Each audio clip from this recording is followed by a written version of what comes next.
hopefully either direction turns out good. All of us are getting a pay raise either way. However you want to look at it, oh no or yes, we're going to get the pay raise regardless, and that's the good news. Which side are you on? Which side are you on? So the letter carriers are voting on their tentative agreement. The letter carriers union announced a tentative agreement with the Postal Service back in October.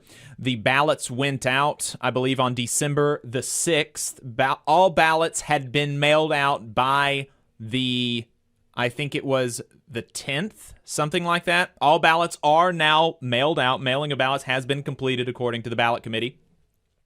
They do say that they have been made aware of a few locations in which ballots have yet to be delivered by the Postal Service. It's anticipated that these ballots in these locations will be delivered by early next week, according to the letter carriers ballot committee. However, the ballot committee will continue to monitor the situation and provide future updates as necessary. Just a reminder, ballots are due back, meaning they have to be back in wherever the return address is by January 13th.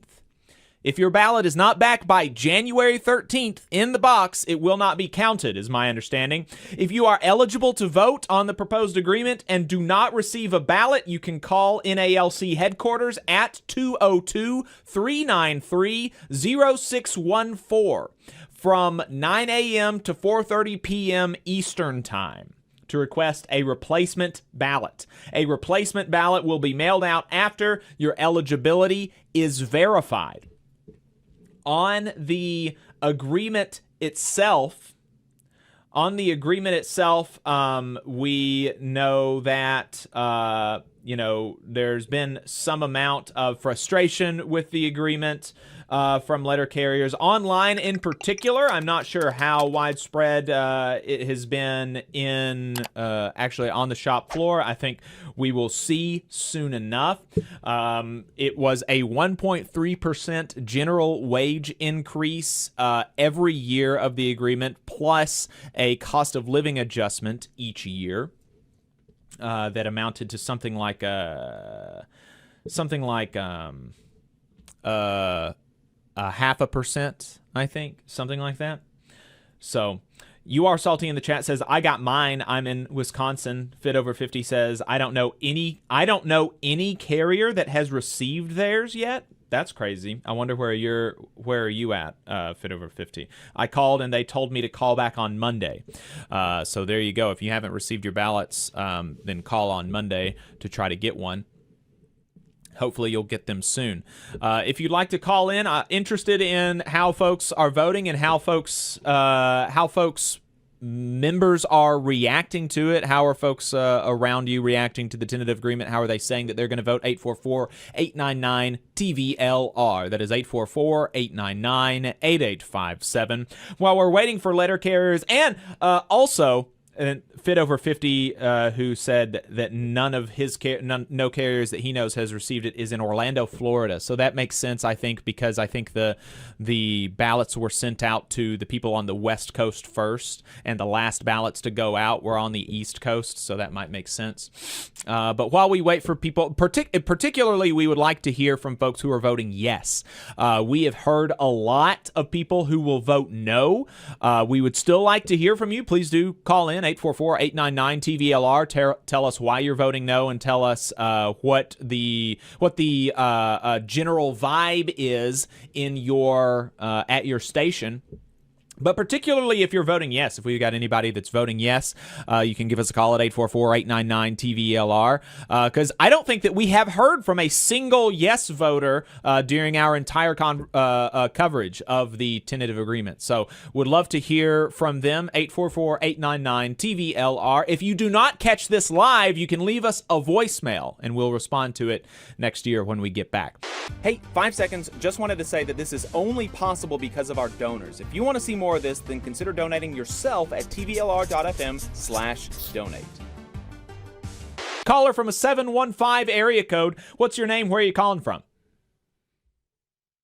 Hey, my name's Harley, and I'm in the Midwest, and it's currently 11 degrees out on the mail route. Feels like 1. Oh man, So Harley from it's the cold Midwest. Feels like 1 degree out there. Thank you for your service. We support the boys in blue here, the letter carriers of our country. Thank you for your service. Yeah, so I'm assuming you're calling in about the TA. Thank you. What's what are your thoughts? Yeah. So yeah, I was calling about the TA main focus, and I was playing around on the NALC website last night, looking at previous contracts and seeing how their general wage increase percentages were handled in the past, and how the structure is. It seems like they've been doing 1.3% or 1%, or at a most I saw is a 2.1.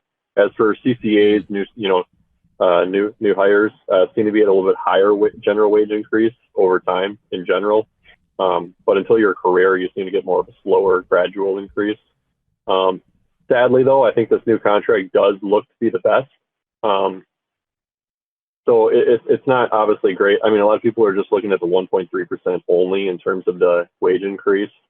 There is more to it with COLAs. It's not all perfectly calculated because they don't know, but they have an expectation and an idea what it's going to be. And they're also including our back pay with this like overall percentage money that we're technically owed. So it's a little complicated, but I do get the argument to have a higher than 1.3. Let's say let's have a 2.5 or something, and then include everything else with it. And I could be way undershooting 2.5. I'm just throwing out a number.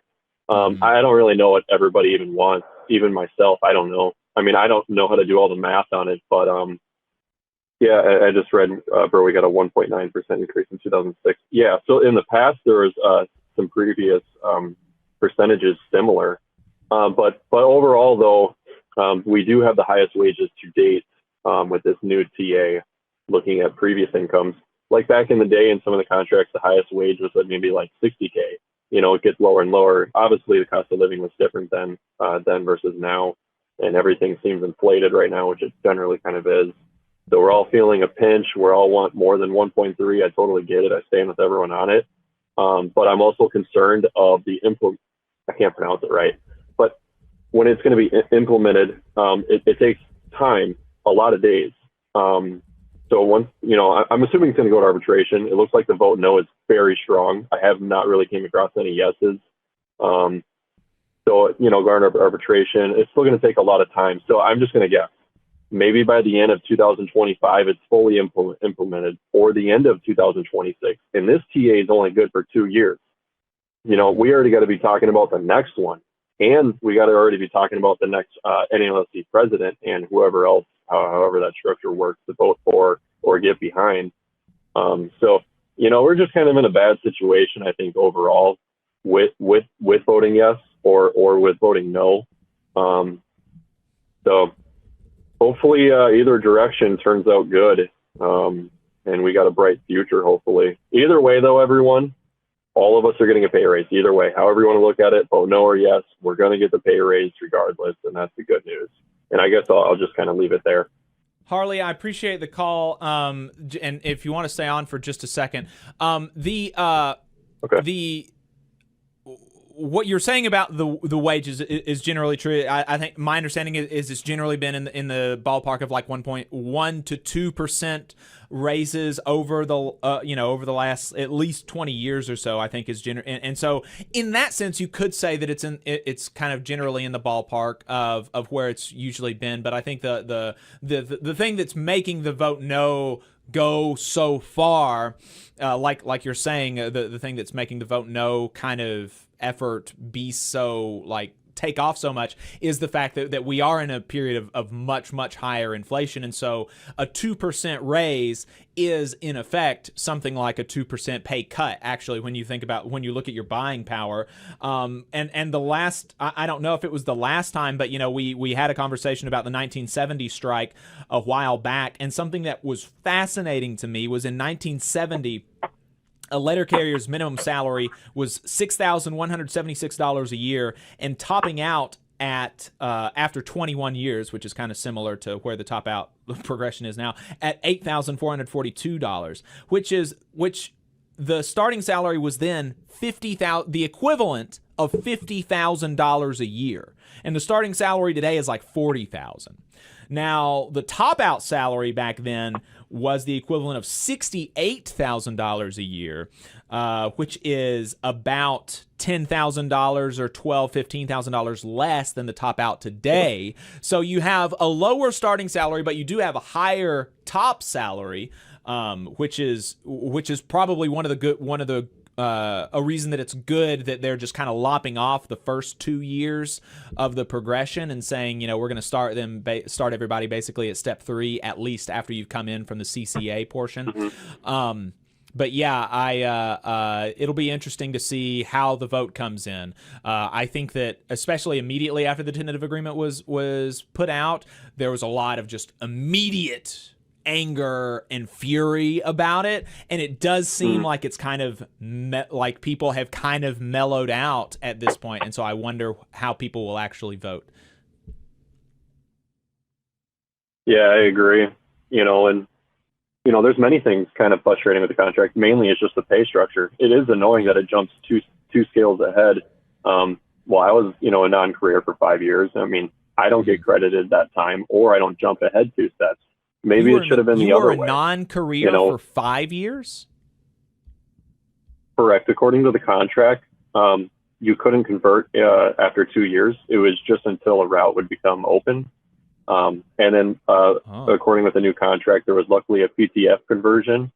So I automatically got PTF career status due to a new contract. But in the past, when CCA was first created with the 2016 to 19 contract, that there was no career status as a CCA in any terms of weeks put in. So, wow. Over time, the contracts have gotten better. I'm glad it's just 2 years now. Should it even be 2 years? Probably not. Maybe just 1 year, or after 90 days, maybe get your probational period put in at least. So, I mean, there's some improvements. I mean, I'm trying to be in the middle and see both sides of some positivity.